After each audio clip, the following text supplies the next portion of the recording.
राधे राधे दोस्तों, कार्तिक महीने की शुरुआत हो चुकी है। इस दौरान कार्तिक स्नान बहुत शुभ माना जाता है। आज हम कार्तिक स्नान से जुड़ी हुई पीपल पतवारी की कथा पढ़ेंगे। दोस्तों, कार्तिक के महीने में भगवान विष्णु, माँ लक्ष्मी, तुलसी माता के साथ साथ कई देवी देवताओं की पूजा अर्चना भी की जाती है, जिसमें पीपल पतवारी की पूजा भी शामिल है। तो आइए शुरू करते हैं इसकी कथा। एक बुढ़िया थी। उसने अपने बहू से कहा कि जा तू दूध दही बेच के आ।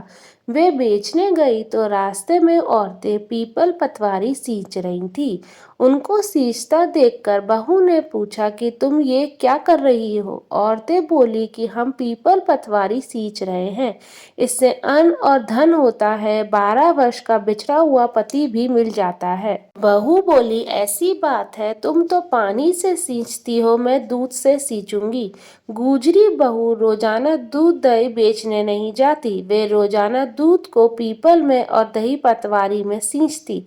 सास दूध दही का दाम मांगती तो कह देती महीना पूरा हो जाने पर लाकर दे दूंगी। कार्तिक का महीना पूरा हो गया। पूर्णिमा के दिन बहू पीपल पतवारी के पास जाकर बैठ गई।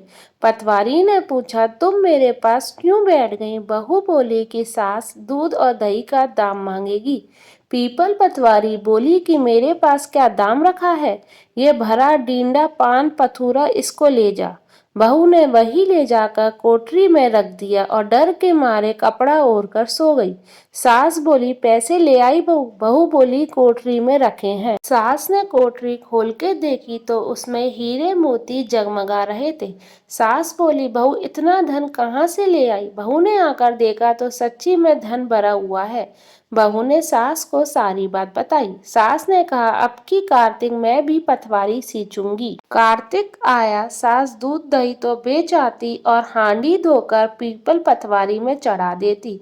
आकर बहू से कहती, मेरे से दाम मांग। वह कहती, सासू जी, कोई भी बहू दाम मांगती है, मगर सास कहती तू तो मांग। बहू बोली, सासू जी पैसे ले आओ। तो सास पीपल पतवारी के पास जाकर बैठ गई। पीपल पतवारी ने सास को पान पतूरा भरा डीना दे दिया। उसने ले जाकर कोठरी में रख दिया। बहू ने खोलकर देखा तो उसमें कीड़े मकोड़े बिलबिला रहे थे।